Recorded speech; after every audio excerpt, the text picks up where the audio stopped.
Hello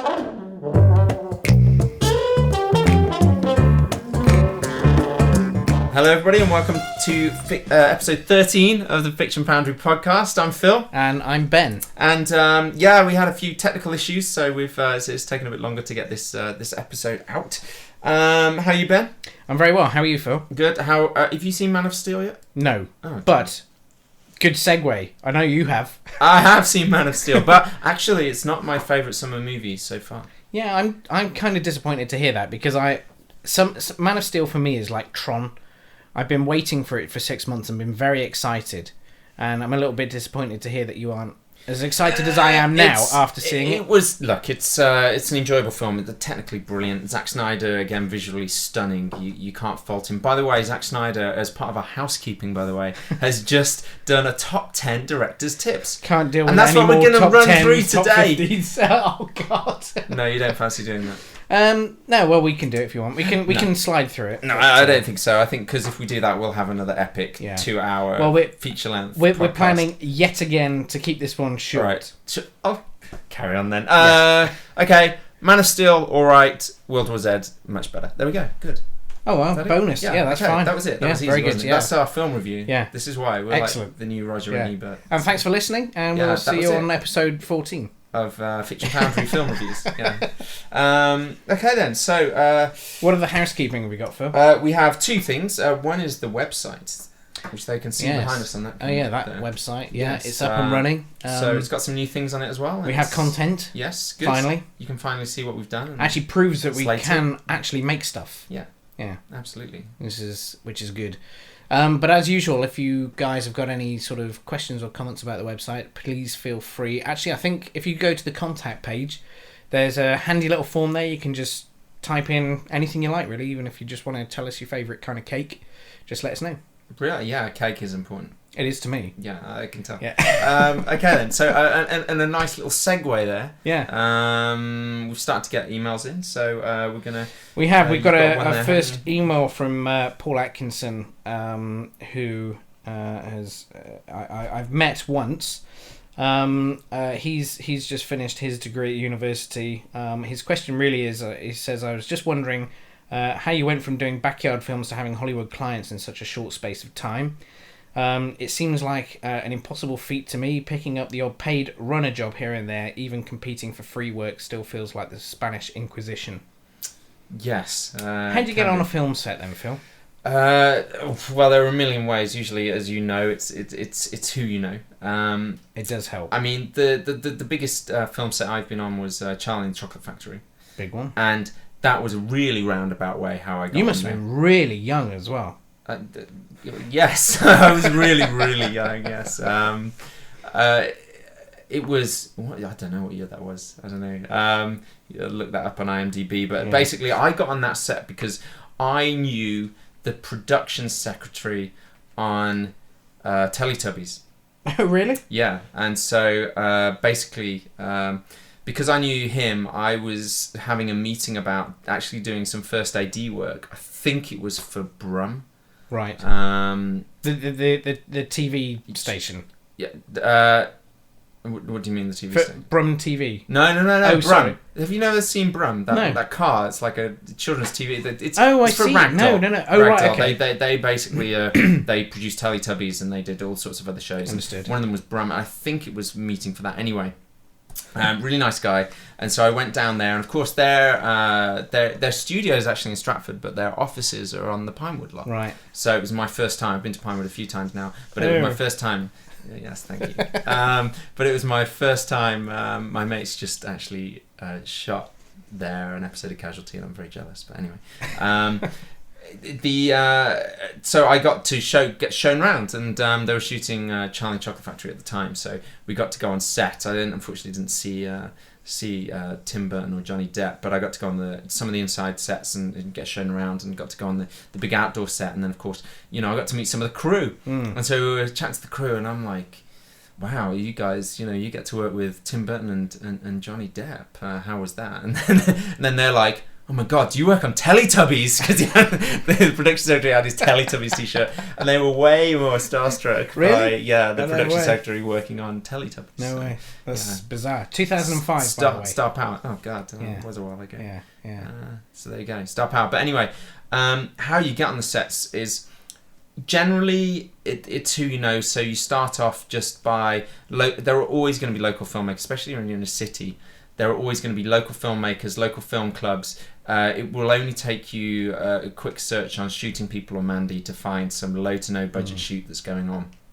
Get on there, meet some people. Eventually, if you're good, they will want you back on another film. Then they will know some other people, and it just kind of snowballs like that. And eventually, you'll meet people who know bigger people. It's very word of mouth, isn't it? Definitely. Very word of mouth, and like you say, it's very much about who you know rather than what you know. Yeah. And another way of doing it really is to find, other companies that sort of do things for production companies. So, for example, I get called quite a lot at Cloud 12 because we offer Octocopter stuff, to Hollywood studios and that sort of stuff. People are ringing me saying, "Look, can I come and carry your bag so I can get on?" And just see how it goes on. So that's another way you can do it. It doesn't necessarily have to be directly to those guys, but sometimes it's kind of handy just to maybe shadow an editor or something in post production and things like that. Definitely. Because they will also know people in production, so it kind of works that way as well. Definitely, and I think everyone ends up working at their own rate, if you will. And that's why it's never a good idea to... it can get very frustrating if you're comparing yourself to your contemporaries or people who are ahead of you, because everyone gets there at their own pace. Because there'll come a point maybe in 5 or 10 years where you're ahead of them and doing something different. That's right. Because the way this industry works is generally either you're employed and you have a job or you don't. And it doesn't necessarily matter about your credits. Yeah. So... that's probably a really good way to look at it like that. But you just start from there, and then eventually the most important thing that you can do is make your own stuff, and don't necessarily worry about the technical quality of it at first, although that's ironically what we're going to be talking about in a minute. But the first thing you should worry about, which is what J.J. Abrams talked about, which is finding out what stories you want to tell. And I was on LinkedIn the other day, and I had this woman from Spain contacting me about she wanted to film in London and was asking me if I knew any people in London.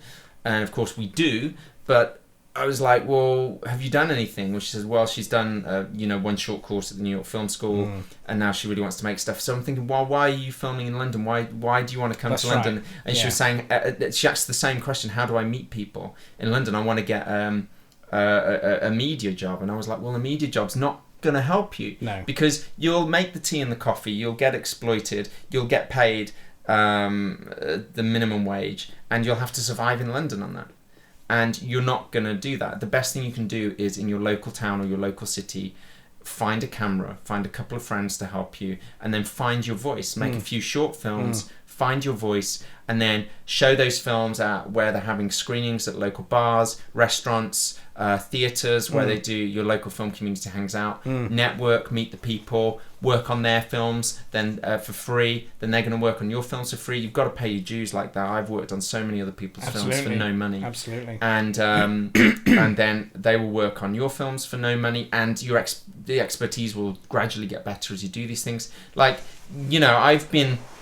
the whole point of this podcast is moving into features, but I've been making films for 11, 12 years now, and I'm only just in the position now where I feel that we have the contacts and I have expertise, experience to do it and execute it properly, and it's taken a long time. So, but if I did this film now, nobody would have heard of me, and everyone said, "Oh, it's overnight. He's done this film." But no, I haven't. No, that's right. You've been doing it for ages, and that's you say do it properly, and that's a key point there.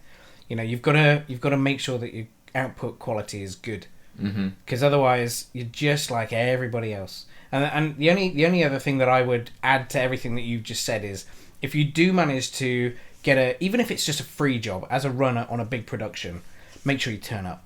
Oh, yeah. Don't say thank you very much and then no one ever hears from you again, because people will remember that. It's happened to me before now, and I know who those people are in my head, and I'd be very, very dubious about giving them the same opportunity again. Definitely, but there's one point that I want to pick on what you just said, which is this whole idea that the quality has to be amazing, but you don't just get that. And I think what the problem with this woman from Spain was that she was just she kept saying, oh, but I just want people who want to do it for the passion and want to be inspired. And I'm thinking, well, yeah, but there are thousands of projects, literally thousands of projects like that. And how are you going to inspire them Absolutely. if they don't know who you are? Yeah. How are you even going to get them to read the script?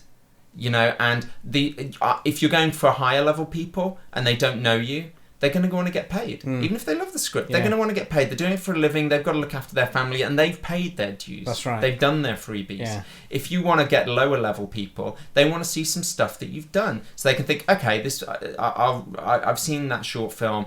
I like that person's voice. It doesn't have to be technically great, but this is worth my time and effort. I'm sort of low, mid-level position, but I sort of know what I do. I know how to operate a camera. So this is, you know, the couple of weeks that I spend on this earning no money are going to be worth my time. There's no fast route to this. You can't go straight in at the top.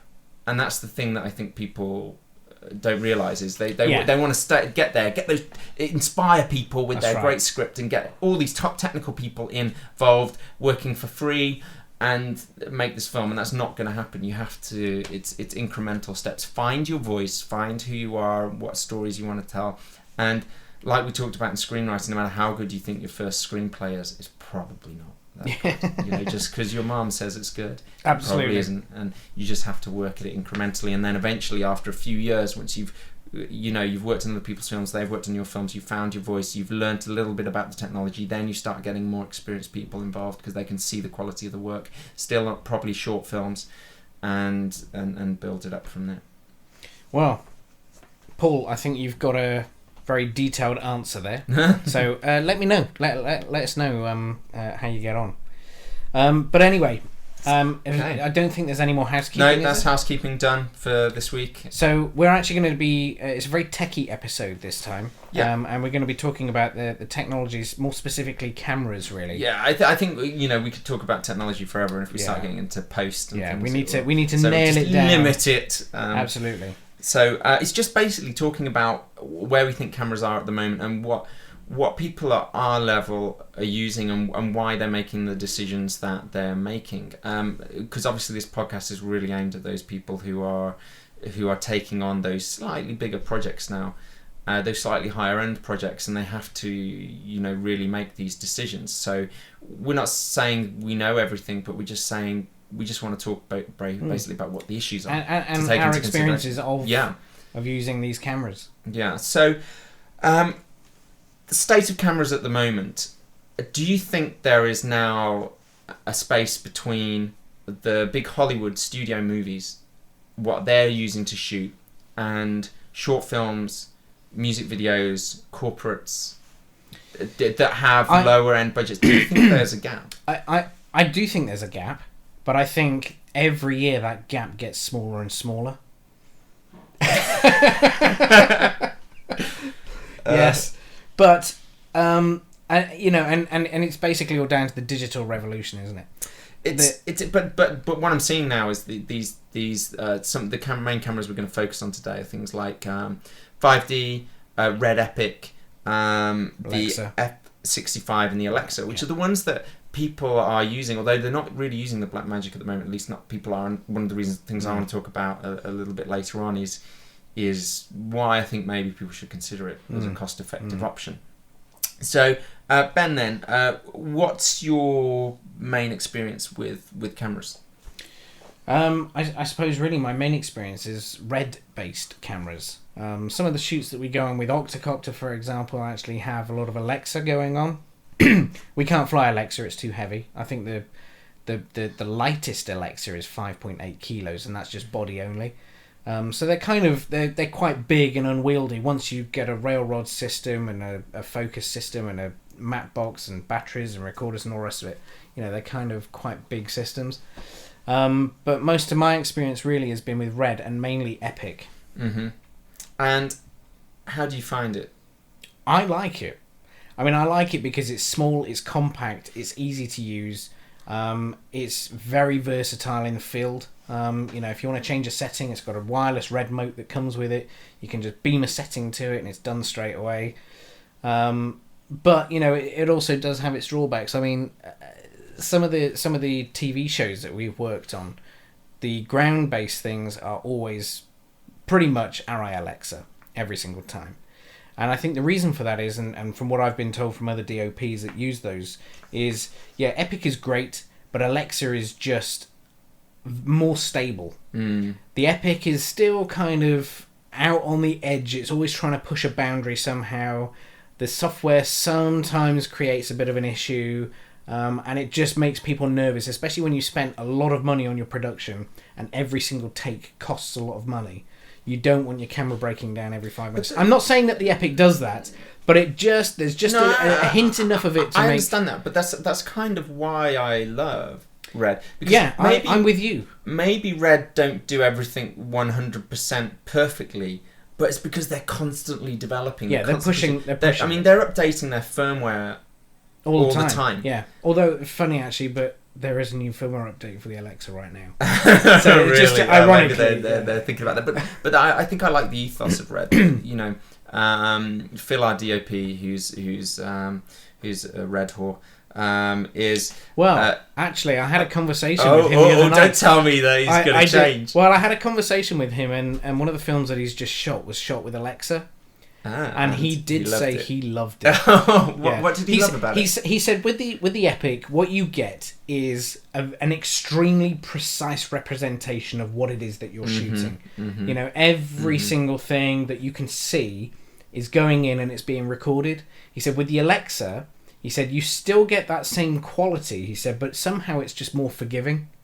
Really? Yeah, and those were his words. I mean, and for what does he mean by that? He just felt it was a little bit more filmic. I thought you were going to say. And it just had that sort of cinematic edge to it, whereas the Epic is more of a sort of precise instrument, and it's tuned to gather all the light in as much detail as it possibly can. I know exactly what you mean. I mean, we were having a little look at earlier, and you could see all the latest films coming out, that their filmmakers are definitely making different choices with regards to between the three big ones at the moment seem to be the F65, the Alexa, and the Epic.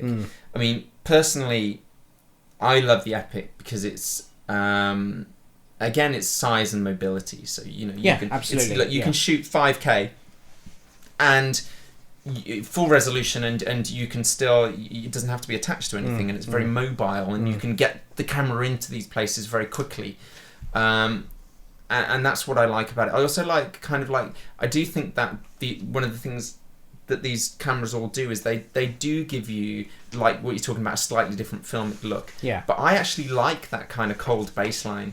Do you really? The Red gives you. I mean, the thing with the Red is if you're going to record everything at RAW, then you can always play with it in post.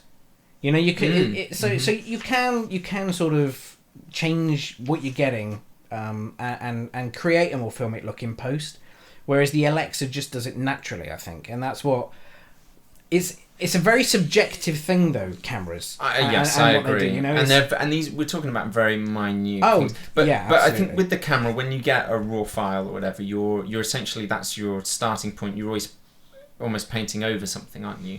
Absolutely. And I love the look of people like David Fincher's films and stuff like that, and he's always shooting on red, and I do love, particularly with things like Girl with the Dragon Tattoo, which for me is one of the best looking films of the last few years. I just thought it was stunning, shot on red and Red Epic, and I love that kind of slight coldness to the images, and I think that comes from always being a fan of the British Wallander TV show, which I think is fantastically directed, and I always loved that kind of slightly desaturated look. And I think that the main things people are saying about certainly the F65 is that the colours seem to pop a lot more, seem to be a lot richer. It's a hell of a sensor though in the F65. Which is a Sony camera, by the way, for those of you who are unsure about it, but it is one hell of a sensor that's in there. It's 20 megapixel sensor for moving image. It's a beast. It's an absolute weapon. Although saying that, actually, Red are about to release their dragon sensor. Yes, the red dragon. It's the Welsh sensor. Welsh red dragon sensor. Yeah. They're 6K. I mean, that's got to be insane. That's ridiculous. Look, yeah. I mean, it's the thing is when you go up in the amount of light that you can gather in and the size of your image and all the rest of it, you have to write that data somewhere, and you have to do it at whatever frame rate it is that you've decided to do it at. So it's not just about, oh great, okay, well we can record at 6K now. You have to consider, can the rest of the technology keep up with that? So you have to have cards that can be written to fast enough. And buffers and memory, and all the rest. And these are some of the decisions that you have to take into account, because a lot of people, I think, look at resolution and think that's the be all and end all. Absolutely, they do. But they do. There are so many different. First of all, there are things to take into account, like the baseline colours. Yeah. The F65 might give you a more richer tones that you're looking for. The Alexa might give you that more filmic look. You might want that more colder baseline that the Red gives you. But at the same time, there are so many other mechanical things to take into account, like how fast can it process that amount of information. So for example, if you've got a lot of slow motion in your film and you have to overcrank the camera, you might not be able to do that with the 6K sensor. I don't know. I haven't looked at the specs. The thing is, I mean, with the Mysterium X sensor that you can get in there now, which shoots at 5K, you can do 5K at 120 frames a second. That's amazing. And think how quick that's developed. Yeah. I'm not sure if you can do that with HDR. The other thing with Red is... This was what I was going to say. With HDR, which gives you a higher dynamic range, HDR, light sensitivity is measured in stops. So with full HDR, you can have up to 18 stops of latitude with the Mysterium X. That's amazing. Which is just bizarre. And compare that to any Alexa. Any Alexa will only do up to 14. I'm not quite sure what the Sony will do, actually. I have no idea. Have you not got the information there? 14, again, it's the same as the Alexa. It's just amazing, and I think that's one thing people... I think that's what everybody's looking for, isn't it? Really good dynamic range. Dynamic range, I think, is more important. Expose and underexpose. Absolutely, in the same shot. That's exactly it. I mean, if I've got a very bright light in one part of the screen and a very, very dark shadow in the other, I want to be able to see detail in both, and that's what dynamic range is. Just in case you do, expose both. And being able to expose both, and the more stops of latitude you have, the more detail you can pick out in the blacks and the lighter colours. It's interesting to note, actually, with the Epic specifically, without HDR mode, it will only do 13.5 stops. Really? So at its baseline, the Alexa gets it, and so does the Sony. And what's the frame rate on that? The HDR? I don't know. Well, I mean, it will do full HDR up to 120 frames a second, but I don't think that's at full 5K. I was going to say, that's a lot of information. I think it's 2K or 2.5K, maybe. Yeah. I don't know. But then it's also important to remember that a lot of the films that you go to see in the cinema, 2K, they're filmed at 2K, even on a 4K camera. And this is the other thing that one of the first things you should think about when you're making any film is, what's your endpoint? Yeah. How is it going to be exhibited? So you might not even need 2K. No. Skyfall, for example, filmed at 2K on an Alexa, somehow shown in IMAX, and everyone's thinking, well, look at all the resolution there. No, that's a 2K print to IMAX film. So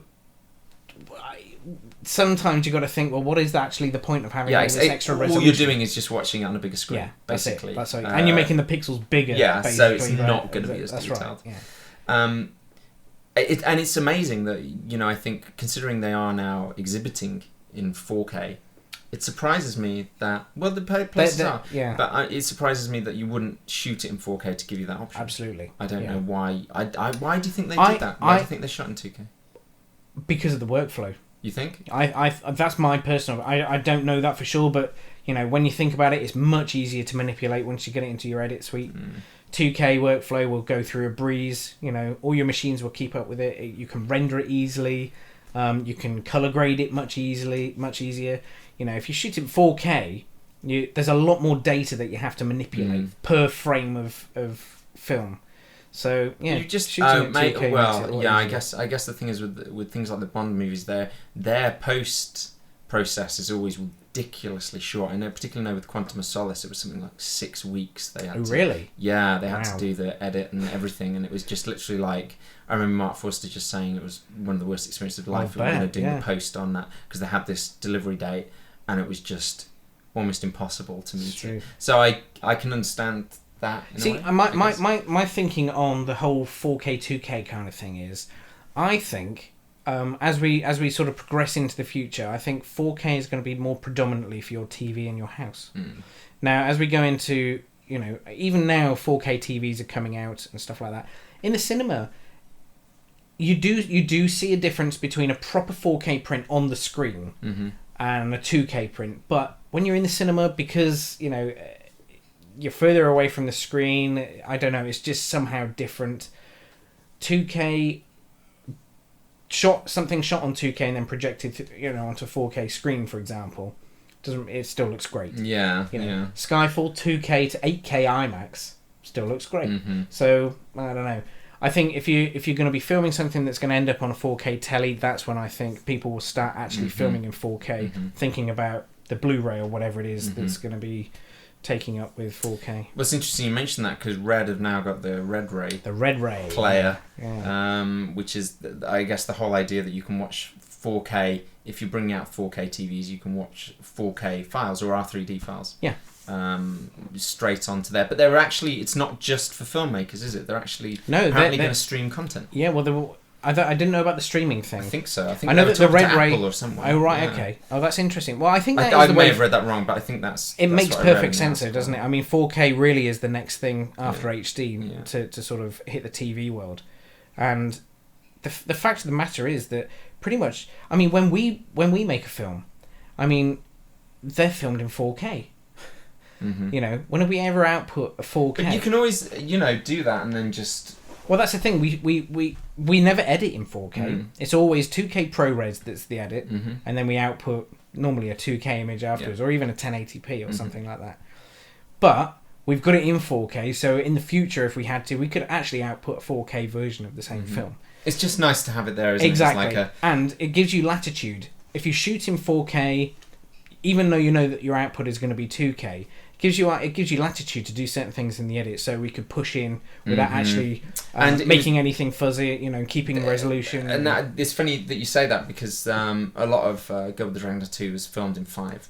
And that's what they did. I mean, it was funny, if you watch the extras on feature films are always fantastic. If you watch the extras in the post-production, they're doing it so much, just pushing in. Oh, let's just push in, and because they need a camera move. So they're like, okay, well, let's just crop in there and move the image, and of course you're not gonna. You wouldn't know. You're still gonna have that resolution. Absolutely, yeah. Well, you haven't hurt the image at all, have you? So that kind of makes sense. Is helpful if that's what you want to do, that kind of image manipulation. But going back to choice of camera, I think there are a couple of very definable things that are going to affect. One is, which of these cameras is going to help tell your story better? That's the way you should look at it. Is it something that where you need those colors or the cold baseline? Is it something where you have to have a particular post-production workflow, like you were saying? Is it something that needs to be mobile? I think those are the things that you have to take into account. But the other thing that you have to take into account is cost. Do you know, it's funny actually, but when you asked that question, the first thing that came into my mind wasn't how does it tell the story, it was how much does it cost. It's a fundamental difference between I know. But no, you're absolutely right. I mean, the F65, the Sony F65, to be honest with you, I don't know how much it costs. All I know is it's bloody expensive. I know it's extremely expensive. I think it's way more expensive than a Red. Yeah, I think I don't know. It's not it's not six figures though. I don't think. I think it's close. I think it's getting up there. Yeah, I mean it is the daddy at the moment. Everyone seems to be going for it. It is interesting that I was reading an article where M. Night Shyamalan was talking about it, because he shot After Earth on it, and he was saying he had the first one off the production line. He had 001 on there, and he was really proud. And he said he had all these nervous execs around him because oh my god, is it going to go wrong? We don't know. Yeah. But Oblivion was shot on it as well. Yeah. But it sounds amazing, and you're saying it's mainly because of the sensor, right? Yeah, I mean the sensor is kind of what everybody's raving about. Yeah, the 20 megapixel sensor. But it's part of the Cine Alta sort of heritage as well that Sony have got. Mm-hmm. It's a name I've been hearing for a long time. I mean, if you look back in history over the last 20 years of filmmaking, for example, you certainly from the 95, maybe even 2000 onwards, you see a lot less Panavision. And then everything starts going towards a more digital sort of age, especially from 2004 onwards, really, when the Red One first made an appearance. I think that was 2004. But you see a massive difference, and now I think Sony kind of thought, oh crap, hang on a minute, because they used to make a lot of film cameras as well, Sony. So and their Cine Alta system was sort of a proprietary system that they had for making sure that they could get nice lighting and expose the cellulose properly and all the rest of it. But they've sort of made the Cine Alta system is now in all of their digital stuff as well. And of course, people of old love that because it's familiar to them. They like it. They know that they're going to get a good quality out of it. And with these new range of cameras that Sony have just come out, and they are there to directly compete with the Epics and the Alexas and that sort of stuff. And they've got traction immediately because they have heritage. Whereas Red, for example, was actually started by the guy that runs Oakley sunglasses. I know. That's how he started. He was just an avid photographer. Yeah, he was just a very avid photographer, but he owned the Oakley brand, and he thought, I'm into optics, I'll make cameras. And that was it. Away he went, and the Red One came out, and everything is history from there. Well, there's one camera that I do want to mention if you can't afford an F65. Nikon D7000. You can talk about your Nikon if you want. There are shots of that in the rudimental video. There are, yes. And we have shot a film ourselves. And actually, that kind of just goes to show how good cameras have been for a long time. And not just that, but if it's shot nicely and you've done your you've done your work as a director properly, and the frame looks nice and it's lit properly and all the rest of it. Sometimes a camera doesn't make that much difference. I've seen some beautifully shot films on an iPhone. Exactly. Yeah. So, and there are still rumours that there were shots on an iPhone in the Avengers and various other very high spec films. Wouldn't surprise me. I've got a 550D, and it's pretty good, even though the sensor's tiny. Yeah. It's still pretty good. Absolutely. But the one that I've been looking at, because I've just been actually purchasing some equipment for someone else, and we've actually been getting Blackmagics. Yeah. And do you know much about I know you know a bit about the Blackmagic. Yeah. Well, the only thing I don't know much about the cameras, but Blackmagic are a company that have been around for a while. They're part of the digital workflow. But they were never. They never really did cameras. They just came out of the blue. It was a surprise. The whole camera thing thing was a surprise. Yeah, it was a couple of years ago. Yeah. 2 years ago they brought out, I think it was a 2.5K camera. Right, yeah. And just basically killed everyone on the market. Yeah. But I don't know how successful it's been, because I only know one person who's got one. So I've heard different reports. What have you heard? Well, you've heard good things, haven't you? And I've heard not so good. What things. have you heard? Well, I've heard that there's issues with crashing and software glitches and stuff like that. Okay, I've not heard that. I have no first-hand experience of them. I mean, the only thing that I'm looking at really is workflow and cost. I mean, particularly they're about to release their 4K version, and that's impressive. 4K, it's 35 Super 35 sensor, that size sensor, is very right? impressive. So shoots raw, and it just they're saying anyway that it's got incredible dynamic range. Obviously, I've not seen it. No one's seen it yet. I think it's actually coming out in July. Oh, really? It's literally imminently about to come out. And traditional EF mount, it's just looking incredibly impressive. The only thing is, obviously, at that it's not going above a sort of a 30 frame rate. Right, okay. Through 30 FPS, so you're not really going to do much Don't high get speed. slow-mo or anything like that. But the price, $3,000. Yes, $3,000 for the body. For 4K. That's just amazing. Yeah, $3,000. It is. I mean, it just makes you think. You just go on. You know. What about then? I mean, I'm just going to throw this out there. Go on then. What about the Pro 3?